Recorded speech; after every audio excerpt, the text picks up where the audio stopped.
স্বর্ণের ক্যারেট কি?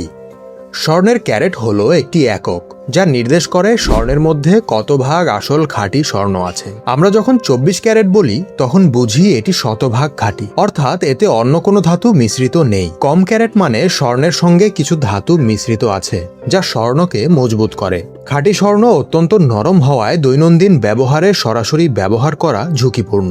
ইতিহাসের বিভিন্ন সময়ে, বিশেষত প্রাচীন সভ্যতায় 24 ক্যারেট স্বর্ণ মূলত সংরক্ষণ, কয়েন এবং বড় অলংকারের জন্য ব্যবহৃত হতো। কম ক্যারেটের স্বর্ণের উদাহরণ দেখা যায় গহনা বা রাজকীয় অলংকারে, যেখানে স্বর্ণের সঙ্গে তামা বা রূপা মেশানো হয়েছিল টেকসই এবং নকশা সহজ করার জন্য।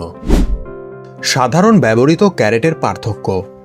গয়নায় সাধারণত ব্যবহৃত ক্যারেটগুলো হল 24, 22, 21, 18 এবং 14। 24 ক্যারেট স্বর্ণ শতভাগ খাঁটি এবং প্রধানত বার, কয়েন বা প্রাচীন গহনার সংরক্ষণের জন্য ব্যবহৃত হয়। 22 ক্যারেটের খাঁটির পরিমাণ প্রায় 91.67% এবং এটি গহনার মধ্যে সবচেয়ে জনপ্রিয়। 21 ক্যারেটের স্বর্ণ 87.5% খাঁটি এবং কিছু দেশে দৈনন্দিন ব্যবহারের জন্য ব্যবহৃত হয়। 18 ক্যারেটের খাঁটির পরিমাণ 75%, যা আধুনিক ডিজাইনের গহনা ও রঙিন স্বর্ণ তৈরিতে ব্যবহৃত হয়। 14 ক্যারেটের স্বর্ণ 58.3% খাঁটি, তুলনামূলকভাবে সস্তা এবং টেকসই। এই তথ্য থেকে বোঝা যায় যে যত কম ক্যারেট তত বেশি অন্য ধাতু মিশ্রিত থাকে, যা গহনাকে মজবুত করে।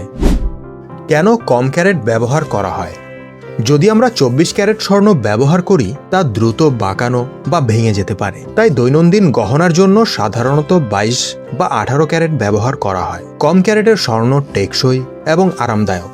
বিভিন্ন দেশের বাজারে 18 বা 14 ক্যারেটের স্বর্ণ দৈনন্দিন ব্যবহারের জন্য খুবই জনপ্রিয়। এছাড়া কম ক্যারেটের স্বর্ণে মিশ্র ধাতুর কারণে গহনার রং পরিবর্তন করা যায়।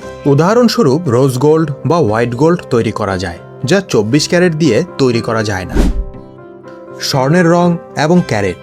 স্বর্ণের রং ও ক্যারেটের সম্পর্ক অত্যন্ত গুরুত্বপূর্ণ। 24 ক্যারেট স্বর্ণ হলুদ রঙের এবং নরম। 18 ক্যারেট স্বর্ণ হালকা হলুদ হয়, কারণ এতে তামা বা রূপা মিশ্রিত থাকে। গোল্ড হোয়াইট বা রোজ গোল্ডের মতো রং আসে বিভিন্ন ধাতু মিশ্রণের কারণে। ইতিহাসে দেখা যায় রাজারা এবং ধনী পরিবারের লোকেরা রঙিন স্বর্ণ ব্যবহার করতেন, যা 24 ক্যারেটের চেয়ে কম খাঁটি হলেও আরও টেকসই এবং নকশার জন্য উপযুক্ত ছিল। ক্যারেট অনুযায়ী দাম এবং মূল্যায়ন। দাম নির্ভর করে খাঁটির পরিমাণ ও বাজার মূল্যের ওপর। 24 ক্যারেট সবসময় দামি, কারণ এটি খাঁটি এবং নরম। 22 ক্যারেট তুলনামূলকভাবে কম দামি। 18 ক্যারেট এবং 14 ক্যারেট সস্তা, তবে টেকসই। স্বর্ণের দাম হিসাব করার সময় খাঁটির শতাংশ, বাজার মূল্য, ভর এবং গহনার ওজনকে বিবেচনা করা হয়। প্রচলিত ভুল ধারণা। স্বর্ণের বিষয়ে অনেক ভুল ধারণা আছে। অনেকেই মনে করেন গহনায় যত উজ্জ্বলতা তত খাঁটি। এটি সবসময় সত্য নয়।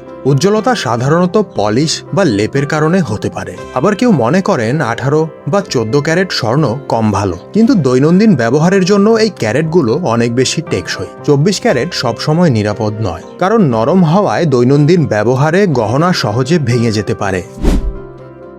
ইতিহাস এবং ব্যবহার। প্রাচীন মিশরীয়রা এবং রোমানরা 24 ক্যারেট স্বর্ণ ব্যবহার করতেন বার, কয়েন এবং দেবতার মূর্তি তৈরিতে। ভারত ও চীনের প্রাচীন সভ্যতায় গহনার জন্য 22 ক্যারেট স্বর্ণ ব্যবহার করা হতো। বিভিন্ন যুগে টেকসইতা এবং নকশার সুবিধার জন্য কম ক্যারেটের স্বর্ণ বেশি ব্যবহৃত হয়েছে। আজও বিশ্বজুড়ে দৈনন্দিন গহনা তৈরিতে 18 বা 22 ক্যারেট স্বর্ণ সবচেয়ে বেশি ব্যবহৃত হয়। কিভাবে সঠিক স্বর্ণ কিনবেন? সঠিক স্বর্ণ কিনতে হলে প্রথমে ভর বা গ্রাম যাচাই করতে হবে। তারপর স্বর্ণের ক্যারেট নিশ্চিত করতে হবে। বিশ্বস্ত দোকান থেকে কিনুন এবং প্রয়োজনে সার্টিফিকেট যাচাই করুন। আংটি, চুড়ি বা চেইন কিনলে নিশ্চিত করুন যে এটি সঠিক ক্যারেটের এবং গুণগত মান যাচাই করা হয়েছে। শেষ কথা, ক্যারেট হলো স্বর্ণের খাঁটির মাত্রা। 24 ক্যারেট মানে খাঁটি আর কম ক্যারেট মানে মিশ্র ধাতু বেশি। প্রতিটি ক্যারেটের ব্যবহার, টেকসইতা, রং এবং দাম ভিন্ন। এই ভিডিওটি দেখার পর আপনি স্বর্ণের ক্যারেট সম্পর্কে সম্পূর্ণ ধারণা পেয়েছেন এবং বুঝতে পারবেন কোন স্বর্ণ দৈনন্দিন ব্যবহারের জন্য কতটা উপযুক্ত।